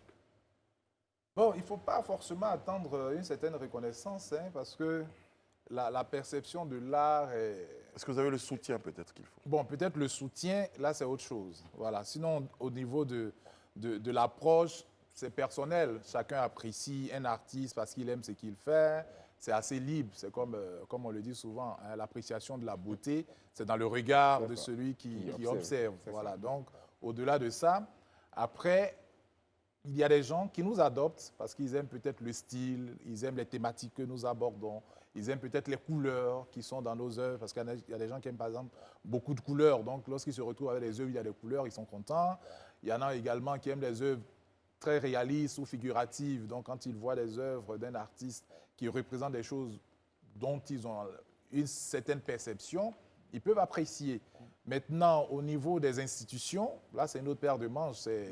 C'est vraiment la situation de toute corporation, hein, dans les États. Il faut se battre et pouvoir s'imposer et demander des soutiens et des appuis. Bon, nous le faisons. Bon, quand ça vient, tant mieux. Quand ça ne vient pas, bon, on continue de faire notre travail parce qu'on n'attend pas grande chose. Bon, ce que je voulais savoir, c'est aujourd'hui, est-ce que vous pensez que les Ivoiriens s'intéressent à l'art? Parce que pour les artistes qu'on connaît, que ce soit vous, à Boudia, quand on entend de grands chiffres, de grandes expositions, généralement, c'est à l'étranger. Est-ce que vous pensez qu'en Côte d'Ivoire, les gens s'intéressent à ça? Oui, les gens s'intéressent véritablement à l'art. Bon, sauf que peut-être c'est le pouvoir d'achat, souvent, qui est un peu compliqué parce que quand tu proposes une œuvre à 3 millions, 5 millions, 10 millions, ce n'est pas évident. La priorité des uns et des autres, c'est comment d'abord manger, se vêtir, s'acheter quelques... Voilà. S'acheter quelques... Quel est le profil alors de vos patients? Non, le profil, au départ, c'était beaucoup plus les Occidentaux. Mais de plus en plus, quand on organise les expositions, par exemple le vernissage que nous aurons demain, vous allez constater, en tout cas si vous venez, que la majorité de ceux qui viennent, c'est souvent des Africains et la plupart des jeunes cadres aujourd'hui qui sont dans les banques, dans les institutions, des avocats, des médecins et tout ça, chacun commence à se faire des acquisitions d'œuvres et la chance que nous leur accordons, c'est que nous leur permettons de payer de façon échelonnée. C'est-à-dire lorsque tu veux une œuvre, si tu estimes que tu ne peux pas payer du coup parce que c'est un peu plus élevé, on te donne peut-être 3 mois, 4 mois, 5 mois. Moi, j'ai des gens qui m'ont pris des œuvres depuis l'année dernière, qui n'ont pas encore fini de payer, mais au moins... Mais ils sont dans les délais. Mais au moins, ils sont dans les délais. Sinon, j'ai la liste ici. Voilà, qui te disent, bon, moi, peut-être en 6 mois, je pourrais payer, mais bon, l'essentiel, c'est que chacun puisse Mais la avoir... vraie question que se posent certains profanes, j'ai envie de dire, à quoi ça sert aujourd'hui d'avoir une œuvre de 3-4 millions dans son salon franchement, pour certains, ça paraît complètement fou. Est-ce qu'après, comme les bijoux, on les revend? Dites-moi un peu. Oui, l'avantage que nous avons avec l'art, c'est que ça prend de la valeur. Plus la notoriété de l'artiste et la cote de l'artiste progresse, plus l'œuvre que vous avez également prend de la valeur. Quand je commençais, je vendais peut-être les œuvres à 50 000, 100 000, comme un jeune étudiant qui sort des beaux-arts. Mais aujourd'hui, les œuvres s'estimant à des millions, celui qui a acheté mes œuvres à l'époque, peut-être il y a 15 ans ou 20 ans, à 100 000 ou à 150 000, aujourd'hui, ces œuvres-là ont la même valeur que les prix que j'ai aujourd'hui. Ouais, c'est ça l'avantage. Donc, ce qui fait qu'il y a même des maisons d'assurance, des banques, des entreprises, des institutions qui achètent les œuvres pour faire ce qu'on appelle une sorte de réserve. De réserve. Pas forcément de l'argent, mais ça vaut voilà, de l'argent. Voilà. Combien d'œuvres aujourd'hui, comme les artistes ont dit, combien de chansons, combien d'albums, combien d'œuvres aujourd'hui à l'actif de... Bon, est-ce qu'il faut donner un chiffre exact? Pour l'instant, ce qu'il faut retenir, c'est que pour mon exposition qui démarre demain, j'ai une quinzaine de toiles et une cinquantaine de pastels. Les pastels, c'est les œuvres que vous voyez passer là. Donc, les œuvres avec les craies pastels, donc, qui sont des crayons de couleur. Et puis, les toiles, donc l'acrylique et la peinture. Donc, il y a environ 70-80 œuvres voilà, que je vais exposer.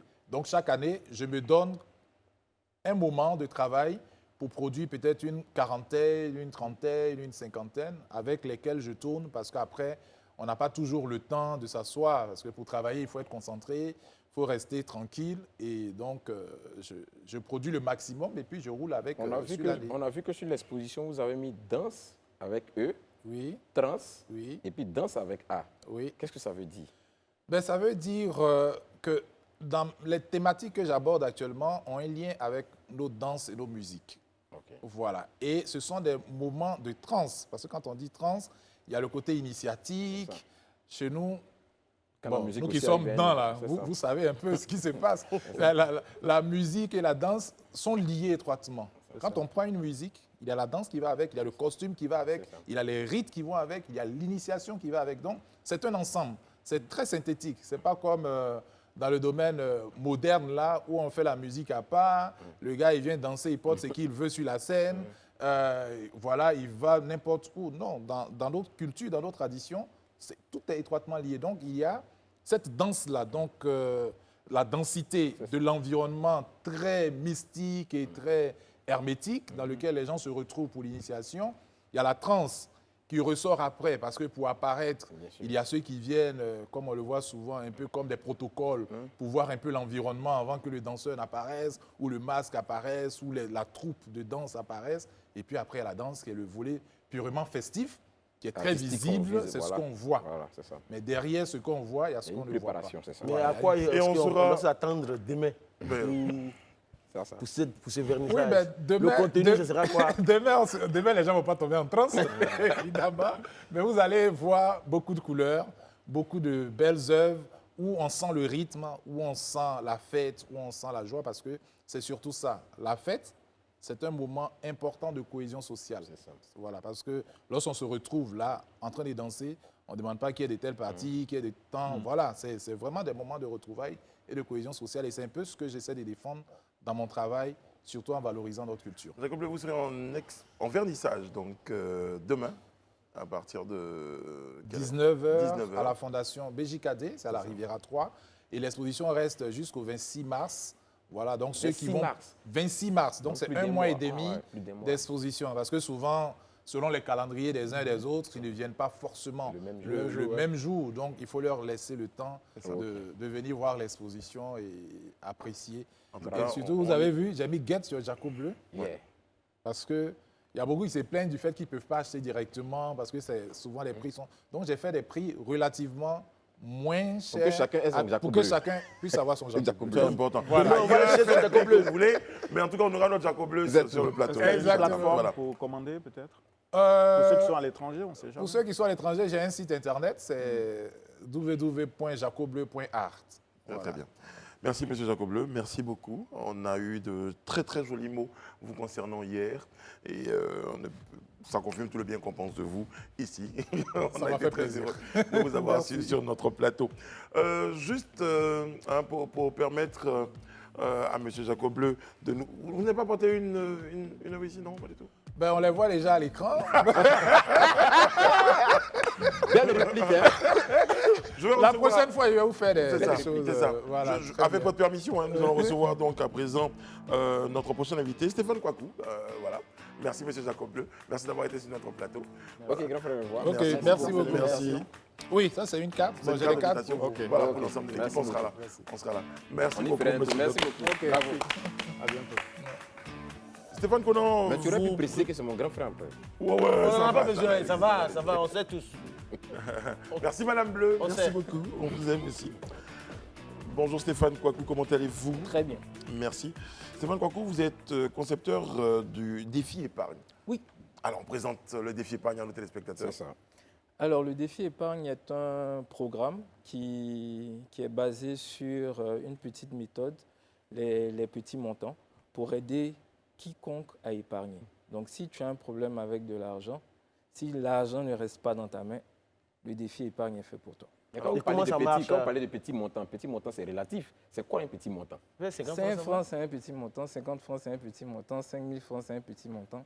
Donc, c'est relatif. Ça dépend de la personne qui participe. Mais comment le défi épargne, ça marche concrètement? Alors, le défi épargne c'est un programme qui est en ligne. Quand on s'inscrit, on définit un objectif d'épargne. On se dit, moi, en fonction de ce que j'ai comme argent, je veux épargner 100 000 francs ou je veux épargner 2 millions. Ça dépend de l'objectif de chacun. Et à partir de ce moment, le programme le divise en petits montants à mettre de côté dans son activité quotidienne. Donc, le lundi, il peut te dire, bon, tu as décidé de faire 100 000, il peut te dire, bon, ce lundi, fais 300 francs, fais un effort, fais 300 francs. Évite de vivre au-dessus de tes moyens. Donc, des conseils et plusieurs astuces pour te pousser au quotidien à faire de petits efforts pour de grands résultats. C'est une Mais épargne moi- quotidienne. Pas forcément. Hebdomadaire. Hebdomadaire. Mais bon, la question hebdomadaire. que je voulais poser à la suite de ça, pour voir, après le fonctionnement concret, je dis, imaginons un fonctionnaire, un salarié il attend chaque fin du mois pour avoir son salaire. Comment est-ce que lui fait pour pouvoir mettre quelque chose chaque semaine ou bien chaque jour? D'autant plus que l'argent vient à la fin du mois, on a enlevé le loyer, voiture et autres. Ce que j'épargne, je mets à côté. Et puis après ça, je dois mettre 100 francs, 200, 300. Peut-être je ne les ai pas. Mais Si, mais, si Daouda- tu les as, parce mais que, franchement, comment parce vous faites? que tous les jours, tu dépenses de Mais l'argent. voilà. Non, je dis, cet argent que je prends pour aller au travail, par exemple, Stéphane, je lui dis, moi, mon transport pour aller au travail, c'est 2000. Oui. Je sais que les 2000, que je le veuille ou non, je vais les dépenser. OK? Or, ma seule source de revenus, c'est mon salaire. OK. Maintenant, il arrive que c'est 2000 francs le transport. Et puis, certains jours, tu te dis, ah, je vais me faire un gros petit plaisir. J'ai 5000 francs dans ma poche. Je vais prendre 3000, je vais les dépenser. Alors que tu peux éviter de les dépenser et mettre cet argent de côté. Donc, le programme t'encourage en fait à faire attention à chacune de tes dépenses. Donc, en faisant attention, en faisant attention à chacune de ces dépenses, on met de l'argent de côté. Oui, moi, j'aime bien C'est très bien. Le concept. Ça me donne une bonne idée là, parce que je crois que j'ai du poulet quand même que je vais consommer de moins en moins payé. J'aime bien le concept, mais j'aime surtout le mot épargne, parce Oui. qu'en français, enfin à l'infinitif, le verbe épargner, Épargner. c'est-à-dire protéger, voilà, préserver de quelque chose, Mettre d'un de danger. côté. C'est ça. Voilà, et en anglais, c'est savings, Savings. donc voilà, etc. C'est très, très intéressant. Mais quand on touche, par exemple, comme beaucoup de nos compatriotes, le SMIC, avec un taux d'inflation qui est autour de 5 à 6 comment est-ce qu'on peut épargner quand on est, par exemple, un père de famille, une épouse et 3 enfants? Comment est-ce qu'on fait? Alors, la base, en effet, c'est vraiment de pouvoir contrôler son niveau de dépenses avant de pouvoir épargner. Et je pense qu'il y a un autre mot qui est important, c'est l'objectif. Oui, c'est Parce l'objectif. qu'en fonction de ce que vous gagnez, vous fixez un objectif. Parce que si vous gagnez juste le SMIC, Alain, vous ne vous donnerez pas, donc, quel que soit tout le programme d'épargne, 1 milliard par mois, ça ne marchera pas. Alors, dans bien des cas, quand on a un revenu très faible, on ne peut pas épargner. Donc, c'est important aussi de l'intégrer comme point de vue de départ. Mais beaucoup de personnes jugent qu'elles ont un revenu faible, mais vont tous les week-ends prendre des verres, Les extras, oui, c'est ça. vont avoir de nombreux extras. Si ce qui est essentiel à ma vie n'est pas couvert par mon revenu est faible. Donc mon alimentation, mon loyer, donc des charges qui sont vraiment essentielles. Ce qui vient en extra pour ses propres loisirs, ça, on peut prendre la décision à un moment donné de se dire je ne fais pas ce loisir parce que je dois épargner dans le but d'atteindre un objectif plus tard.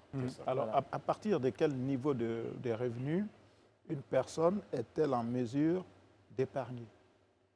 On ne va pas définir le niveau de revenu, on va définir le niveau de charge personnelle. Un adolescent qui vit chez ses parents, qui n'a pas de charge, mais qui a un argent de poche, peut épargner parce que son niveau de charge est très faible. L'argent. Et si vous avez 1 million ou 2 millions de salaire, de revenus, et que vous avez tout votre village à votre charge, Voilà. ça sera plus Bon, difficile. quelquefois, il faut aussi dire non à certains caprices qui ne sont pas les Vous leur dites oui demain, en fait. Il faut Voilà. leur dire non aujourd'hui pour leur dire oui Ouais. demain. Ah, mais ça, la dernière phrase est c'est pas importante, mal, parce que là, on va commencer à dire le monsieur que vous avez dit, il est méchant. Stéphane était en train de développer comment on peut... On peut. Non, le point précédent, Voilà, le donc niveau de revenu. si on a un niveau de dépense donc, qui est contrôlé, le surplus va nous aider à épargner. Donc, constituer une épargne de sécurité pour nous-mêmes en cas de danger ou réussir à épargner pour pouvoir investir dans un projet ou faire développer ses revenus plus tard. Alors, pour revenir au concept, vous disiez tout à l'heure, l'application vous permettra donc à travers des conseils, à travers donc des orientations, pouvoir gérer un certain nombre de choses. Bon, ça se fait comment? Comment vous épargnez? Vous épargnez physiquement à travers donc le mobile money à l'application qui vous rétrocède à la fin de l'objectif. Comment ça fonctionne de façon très concrète? Alors, de façon concrète, ce qu'on fait, c'est d'avoir des partenaires bancaires. Donc, une banque est associée au programme et quand on participe au programme, on reverse son épargne sur la banque pour pouvoir avoir des intérêts. Voilà. Très bien. Voilà. Donc, je ne peux pas faire ça avec ma propre banque. Si je dois participer, je dois forcément aller m'inscrire sur cette banque-là. Idéalement. D'accord, mais comment faites-vous pour convaincre vos éventuels clients à choisir cette solution, d'autant que beaucoup de nos compatriotes sont très réticents à l'idée même d'aller dans une banque. Aujourd'hui, ce sont plutôt les mobile money qui fonctionnent bien, en fait. qui marchent. Alors, en fait. ce qui est intéressant avec certains partenaires bancaires, c'est la rémunération de l'épargne. Voilà. Donc, la banque permet d'avoir une rémunération plus ou moins intéressante sur son épargne. Donc, ce n'est pas juste une économie, donc l'accumulation de son capital, mais son capital a une rémunération. Donc, c'est l'avantage qu'on a de le faire avec une banque. Très bien. Alors, donc, l'application, elle est disponible, donc... Alors, c'est sûr, on s'inscrit sur le site internet Très bien. défiepargne.ci. Donc, tout est tout simple, expliqué. Et nom, prénom, objectif d'épargne. Et dès que vous vous inscrivez, tout roule dans votre vie. Est-ce que vous avez eu besoin d'autorisation des institutions bancaires, financières et autres pour mettre en place votre projet? Non, parce qu'on ne collecte pas d'argent. On ne collecte pas d'argent. Tout ce qu'on fait, c'est de faire du contenu. C'est de présenter en fait le contenu, comment faire pour y arriver, mais il n'y a aucun flux financier. Vous les dirigez ensuite vers les banques. Moi, en fait, ça me fait plaisir de vous retrouver sur le plateau parce qu'on voit sur Instagram, sur les réseaux sociaux, c'est même histoire des défis épargne. À un moment donné, je n'y comprenais plus rien. Okay. On voit 10 000 personnes parler des défis épargne. Je ne savais pas que derrière, il y avait la banque, tout ça derrière. En fait. Je pense qu'il y a une conscience de plus en plus de beaucoup de d'opérateurs sur l'éducation financière. Donc, on a démarré le défi épargne il y a 3-4 ans et de plus en plus, voyant que le défi épargne a réussi à éduquer de nombreuses personnes et il y a eu vraiment de belles histoires de personnes qui ont assaini leur vie financière en participant au défi épargne. À partir de ce moment, beaucoup d'initiatives ont commencé à se créer et plusieurs personnes ont pris à cœur en fait l'éducation financière. D'accord. En tout cas, quand on vous écoute, on a vraiment l'impression que tout roule. Comme vous avez dit, hein, tout roule si bien. Mais après, vous nous indiquez un certain nombre de valeurs, donc la discipline, l'organisation, il faut être parcimonieux. En tout cas, il y a l'éducation financière, on va essayer de s'en tenir.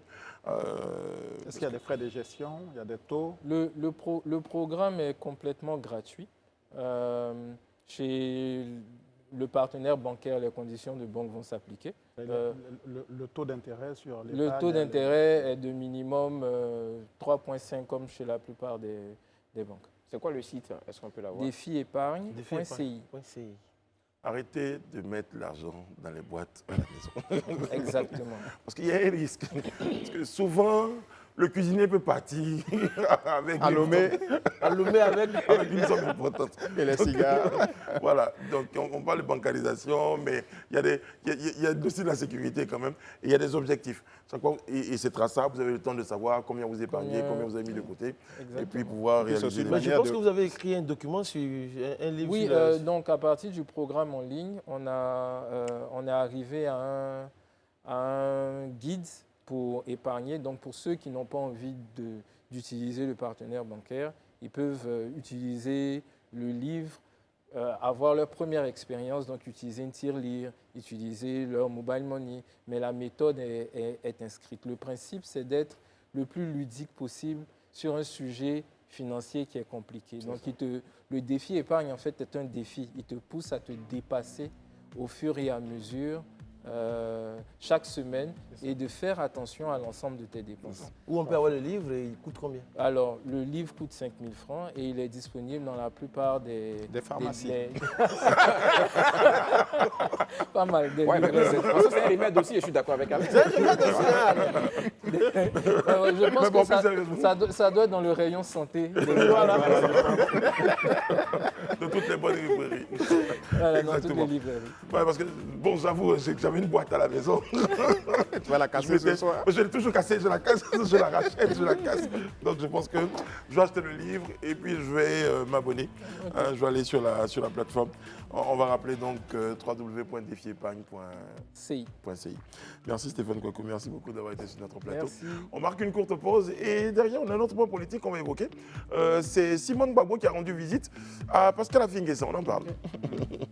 Nous sommes de retour sur le plateau du Grand Talk. Alain Toussaint et son rose. Élisée La Bologo. panthère rose. La panthère rose. Élisée Bologo. Toujours. Sa Majesté Daouda est avec nous. Je voulais évoquer un point qui était... C'est les prénoms qu'on donne aux enfants maintenant. Là. Faut faire attention. Hein. Parce que j'ai vu des prénoms assez chelous quand même chez certains enfants. Ah ouais, comme Toussaint. Non, ça va. Tout ça, c'était bien. va. C'était bien. C'était bien. Alors, non, parce que j'ai mon neveu à qui on voulait donner Tiger. Ah, Voilà, comme Woods. Voilà, comme Woods. Et l'officier d'état civil n'a pas accepté. On a estimé que ce n'était pas forcément dans le dictionnaire, mais on accepterait éventuellement un prénom botanique. Voilà. Donc, du coup, mon neveu s'appelle Tigré. Ah, Tigré. Tigre, quoi. Ouais, c'est passé. Bon, petit récap. Hein. J'évoquais tout à l'heure la visite de Mme Gbagbo chez Pascal Affi-N'Guessan. Je vais le mettre en relation le fait, effectivement, qu'il y ait des départs. Parce qu'à ce jour-là, à cette rencontre-là, Mme Simone Gbagbo avait évoqué une possibilité de faire des choses entre le MGC et le FPI. Non, je pense que On peut dire que souvent, cette rencontre il date y a des mouvements. En fait, je vais juste évoquer la question des départs, ce qu'on appelle les défections, des mouvements, des alliances. C'est tout ça qui rend dynamique la politique. Oui, mais la politique, c'est quelque chose qui n'est pas statique. Et ceux qui ne l'ont pas compris, c'est généralement eux qui tombent facilement dans l'émotion. La politique est très dynamique. À un certain moment, dans notre pays, la Côte d'Ivoire, un seul parti, quelle que soit sa force, ne peut pas gagner à lui tout seul une élection. À un moment donné, il faut s'unir pour pouvoir gagner. On a vu le cas, comment on appelle ça, durant l'élection de 2010. Donc, jusqu'à présent, à un moment donné, quand les élections approchent, même les partis qui ont des visions diamétralement opposées pour gagner des sièges dans des régions, ils vont s'associer pour aller gagner des sièges ici ou là. On a vu le FPI et le PDC se mettre ensemble à un certain moment. On a vu le RDR son temps et le MFA et les autres partis se mettre ensemble pour aller contre l'ex-président Laurent Gbagbo. Donc, la politique est quelque chose de dynamique et c'est des choses que les gens doivent comprendre. Bon. Après, est-ce qu'aujourd'hui, est-ce qu'on parle de conviction, d'idéologie politique, c'est là que se pose la véritable question de voir des partis de gauche se mettre avec des partis de droite. Bon, d'aucuns parlent d'alliance contre nature, même si le président Laurent Gbagbo a dit qu'en politique, il n'y a pas d'alliance contre nature. Voilà. Non, mais je pense que cette question des idéologies, moi je l'entends très souvent. Mais revenir là-dessus, c'est oublier que le monde a changé. La dernière fois, on n'a pas eu l'occasion d'approfondir le sujet, mais les idées de 1990 ne sont plus celles d'aujourd'hui. On avait le mur de Berlin, il y avait 2 blocs, etc., l'Est contre l'Ouest, et il y avait un socialisme flambant porté par Alpha Condé, l'ex-président Laurent Gbagbo, etc. Donc ces gens-là défendaient une certaine idée, un certain idéal de la société. Mais les choses ont évolué. Quand vous voyez le gouvernement ivoirien aujourd'hui qui lance les filets sociaux pour un gouvernement qui est dit libéral, cela veut dire que Pascal Affi-N'Guessan, par exemple, ou Simone Gbagbo demain, ou même Chablé Goudé, même d'autres de la gauche, peuvent se reconnaître dans cette volonté du gouvernement de réduire les inégalités et la pauvreté dans le pays.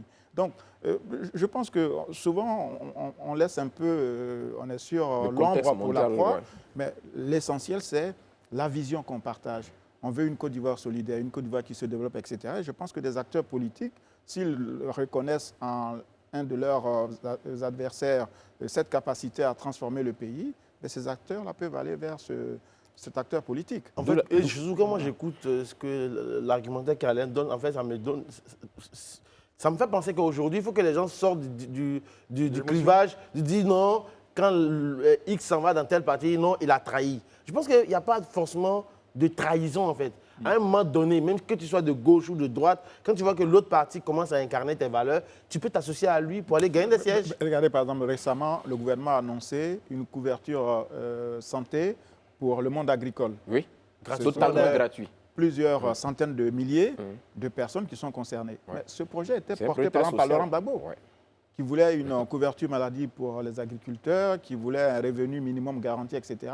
Ce que le gouvernement actuel, quand même, a également dans les pipes. Donc, je pense que quelque part, on marche avec celui qui peut faire avancer le pays. Il n'y a pas de reniement, il n'y a pas de renoncement. On dit qu'on a un pays qui s'appelle la Côte d'Ivoire, et si demain, M. Affi ou l'ex-première dame Simone Gbagbo estime que c'est tel parti qui peut permettre d'avancer sur ce chemin, moi, je pense qu'il faut le faire, parce que la critique est souvent facile. Il faut surtout se poser la question, et on fait ça pour qui? Exactement. Pour les populations. Pour les populations. Je veux dire, peut-être qu'il a pensé, qu'il a mis en œuvre.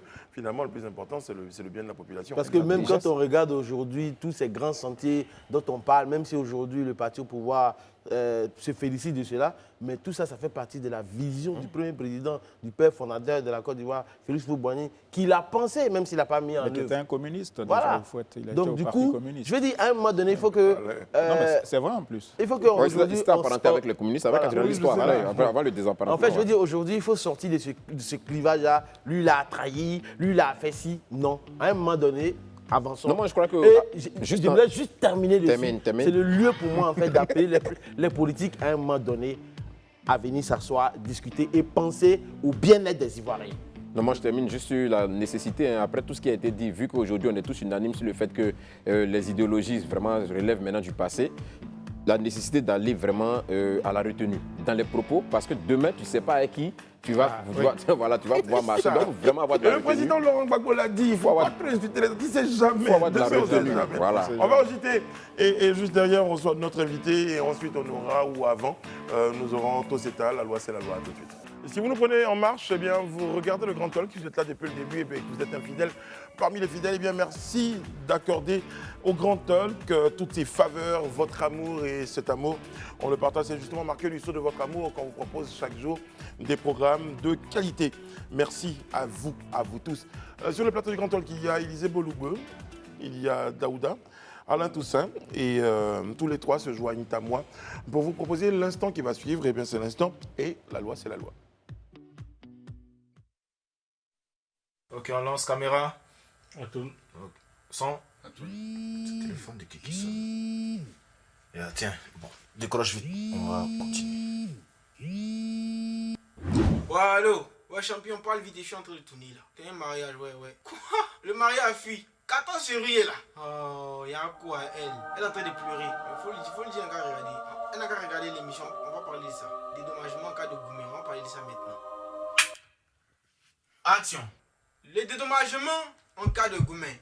Ou si tu veux, le dédommagement en cas de rupture des fiançailles. J'en avais déjà parlé, mais on va en reparler encore parce que la répétition est pédagogique.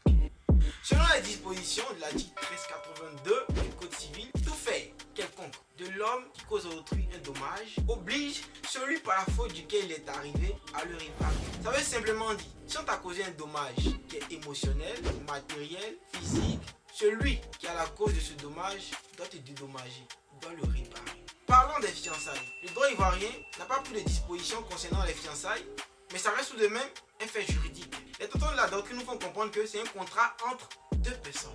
Tu connais pas la doctrine. La doctrine, c'est un ensemble d'opinions exprimées par des auteurs. Maintenant, dans quelles circonstances peut-on se dédommager en cas de rupture des fiançailles? Le législateur ivoirien nous fait comprendre que faudrait que la rupture soit abusive. Par exemple, lui qui a laissé la fille là comme ça tout de suite là, c'est dans ces circonstances là qu'on dit la rupture abusive. De ce fait, il doit la dédommager. Maintenant, un autre volet du dédommagement en cas de rupture des fiançailles. Le gars, il a donné des cadeaux, une bague en diamant à la demoiselle. Et le jour du mariage, elle vient pas. Dans ces circonstances-là, elle a l'obligation de restituer tous les cadeaux du gars. J'espère qu'on se comprend. Donc, avant d'aller devant le maire, asseyez-vous, entendez-vous bien. Ton père et toi, asseyez-vous, causez, parlez, et puis vous allez aller devant le maire. Bonne fête de Saint-Valentin. Merci beaucoup. Daouda me disait beaucoup de bien de la Saint-Valentin hors antenne. Il aime cette fête, Daouda. Je peux te dire ce que j'ai dit Non, vraiment. et tu ne vas pas le dire. Ah, voilà. Daouda, c'est un grand romantique, c'est un poète des temps modernes. Et il adore la Saint-Valentin et je comprends pourquoi. Les amis, on va évoquer un autre point en compagnie de notre invité. On nous a rejoint sur le plateau. Alors, justement, j'aurais dû quand même m'entraîner pendant la pause. Laïssa Mouen, je prononce bien, hein? Très bien. C'est clair, tout à fait ça. c'est d'une traite. Vous êtes CEO de Kinaya Ventures. Merci Tout à d'être fait. sur notre plateau. Avec vous, on évoque MetaBoost, ou comment attirer plus de tourisme en Côte d'Ivoire. Première question, qu'est-ce qui motive la mise en place de ce programme? Alors donc, MetaBoost, c'est un programme initié par Meta. C'est une série d'ateliers de formation gratuits destinés aux dirigeants de PME pour leur permettre de s'approprier l'usage, l'utilisation des outils professionnels de Meta, donc Facebook, Instagram et WhatsApp Business. Très bien. Et donc c'est un programme qui a démarré en Côte d'Ivoire en 2019 et qu'on déroule pour le compte de Meta. Très bien. Maintenant, là, on voit MetaBoost, Sublime Côte d'Ivoire. C'est quoi le rapport? Alors, Meta nous a demandé, donc, dans le cadre de MetaBoost, de faire un focus depuis donc, 2022 sur les entreprises du tourisme. Parce que ces entreprises du tourisme ont été beaucoup affectées en 2020 et 2021 par dans la pandémie. Et donc, l'idée ici, c'était véritablement d'accompagner les entrepreneurs du tourisme pour leur permettre vraiment de capitaliser sur les formidables catalyseurs de notoriété que sont des plateformes sociales comme Instagram et Facebook. Alors justement, quelle est l'offre de votre organisation justement pour promouvoir le tourisme? Alors, ce qu'on va faire, donc le 17 février, c'est qu'on va organiser une journée exceptionnelle, une journée qui va mêler information, formation et inspiration pour réunir les créateurs de contenu / influenceurs, lifestyle et voyage, et ainsi que les entrepreneurs du tourisme et les autorités en charge, parce qu'il faut savoir que donc cet événement MetaBoost Sublime Côte d'Ivoire, c'est un événement qui est soutenu par le ministère du Tourisme et des Loisirs et qui rentre aussi dans la stratégie Sublime Côte d'Ivoire du ministère. Ça va se matérialiser concrètement en quoi? Cet appui qu'on veut apporter aux PME qui sont dans le secteur du tourisme, c'est quoi? C'est concrètement, matériellement? Alors, ça va être une journée où on va être, donc, comme je le disais, dans la formation, l'inspiration et effectivement la formation. On va organiser donc une première masterclass pour les créateurs de contenu où la responsable des partenariats créateurs de Meta pour l'Afrique, le Moyen-Orient et la Turquie va déployer en quelque sorte le playbook pour les créateurs de contenu pour leur permettre de professionnaliser leur métier. Qu'est-ce qu'il faut faire pour... quelle est la stratégie qu'il faut adopter pour avoir du contenu attrayant, développer son audience et aussi monétiser cela. Les créateurs de contenu pour ces entreprises, en fait. Les créateurs de contenu, de façon générale, okay. Et qui, en fait, s'intéressent au secteur du voyage, tourisme, okay. Voilà, du tourisme. Okay. Donc, on va vraiment faire ce focus-là pour leur permettre vraiment de monétiser et de parler, en fait, avec les marques. Parce que ce qu'on voit aussi, c'est que de plus en plus de marques se tournent, en fait, vers les techniques de marketing d'influence pour développer en fait leur notoriété ou développer leur offre de service. Et aujourd'hui, c'est quoi l'état des lieux? Parce que pour que vous puissiez initier un tel programme ou bien une telle formation, c'est parce que vous avez établi un état des lieux aujourd'hui. C'est quoi l'état des lieux? Tout à fait. En fait, nous, on est parti en fait donc justement de l'initiative Sublime Côte d'Ivoire qui vise en fait à développer donc le tourisme en Côte d'Ivoire dans différents segments, en fait, piliers en fait, du tourisme. Ça va du tourisme d'affaires en passant par le tourisme culturel, le tourisme plutôt écologique, le tourisme même médical. Voilà. Donc, et nous, en fait, à travers les acteurs, ces acteurs-là, créateurs de contenu et marques hôtelières ou touristiques, ce qu'on veut faire, c'est véritablement leur permettre de capitaliser sur le storytelling pour encore plus attirer des touristes en Côte d'Ivoire. Alors, quand on parle de touristes, ça peut être des touristes qui viennent, des touristes internationaux, mais c'est de l'extérieur, mais ça peut être, et aussi le tourisme intérieur, donc ce qu'on appelait le staycation, c'est-à-dire en fait les vacances où on reste en fait voilà, sur site.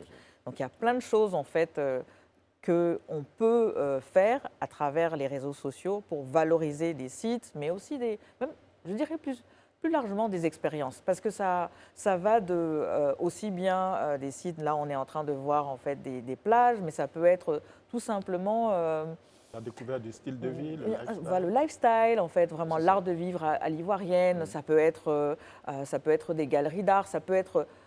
la musique, il y a les festivals, en fait, il y a pas mal de choses en fait qu'on peut moi j'ai une faire préoccupation. Alors ces personnes, ces influenceurs, je sais d'ailleurs qu'avec Élisée, nous avions sur le plateau il y a quelques mois, donc Madame la directrice de Côte d'Ivoire Tourisme, qui évoquait déjà une expérience avec les influenceurs qui s'était bien déroulée. Alors si cette initiative-là, je me demandais, ces personnes, ces influenceurs que vous avez devront parler de Côte d'Ivoire, ils auront la technique. Ces créateurs de contenu. Est-ce que ces créateurs de contenu, ils auront la technique pour pouvoir booster les abonnés et tout? Est-ce qu'ils ont aujourd'hui, est-ce qu'ils seront formés à pouvoir bien vendre la destination en Côte d'Ivoire? Parce que une chose est d'avoir la technique, et puis après, vous parlez de quoi? Vous parlez de Côte d'Ivoire, vous parlez de destination. Est-ce qu'ils seront formés à cela aussi? Oui, c'est-à-dire qu'en fait, on va aussi leur montrer des exemples dont ils peuvent s'inspirer. Mais souvent, très souvent, on n'a même pas besoin de leur donner des... Ils sont déjà pétris de talent.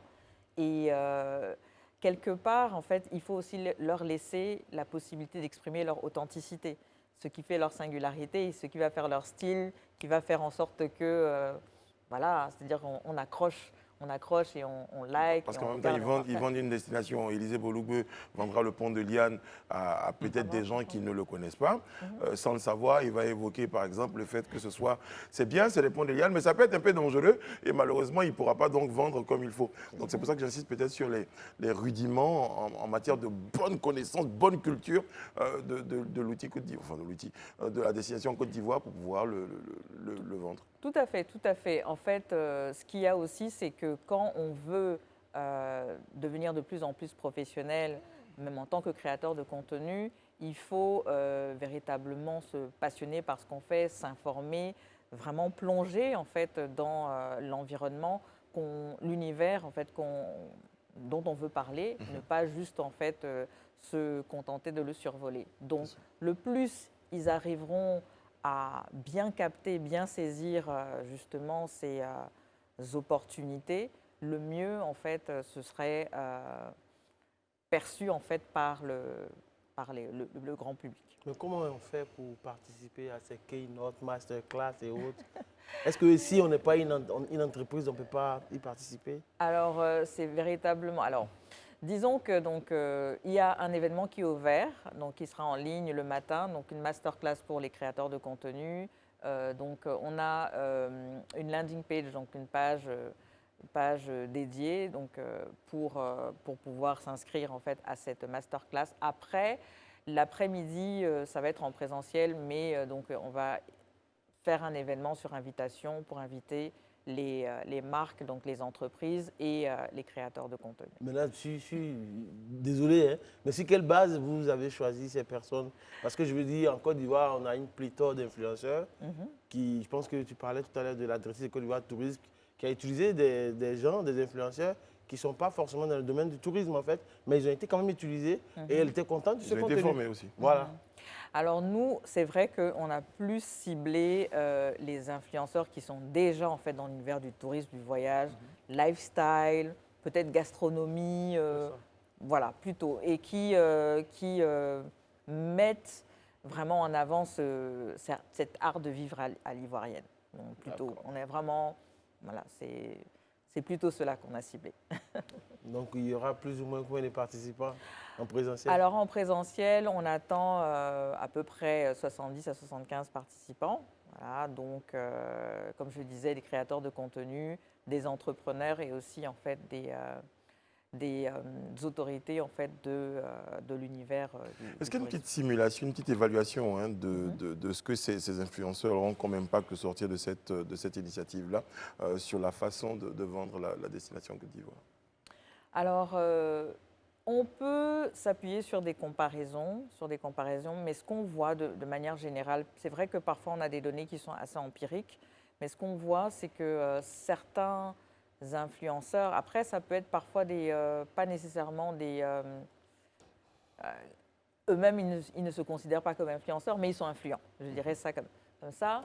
On va voir en fait que quand ils vont poster par exemple une soirée qu'ils auraient passée à Signy, ben, il va y avoir tout de suite après un engouement en fait pour tel ou tel lieu. Donc c'est quelque chose où les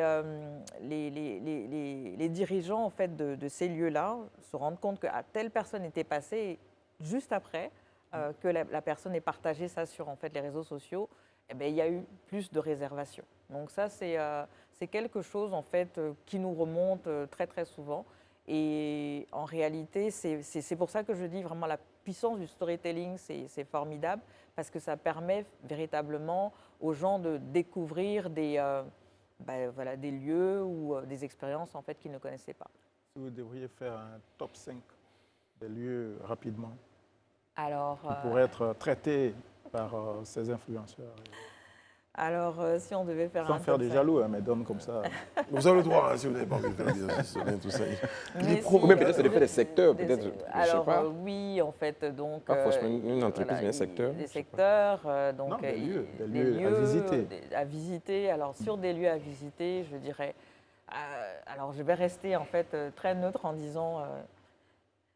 n'importe quel hôtel, en fait, voilà, connu à Signy, à l'île Boulay. C'est ça. Après aussi, il y a aussi des choses, des bâtiments. Regardez ça. par le nouveau pont qu'on est en train de construire, la cathédrale Saint-Paul. Voilà, donc il y a des. Moi, je pourrais vous aider. Hein. Je pourrais dire qu'il y a La 2462 km² qui sont visitables.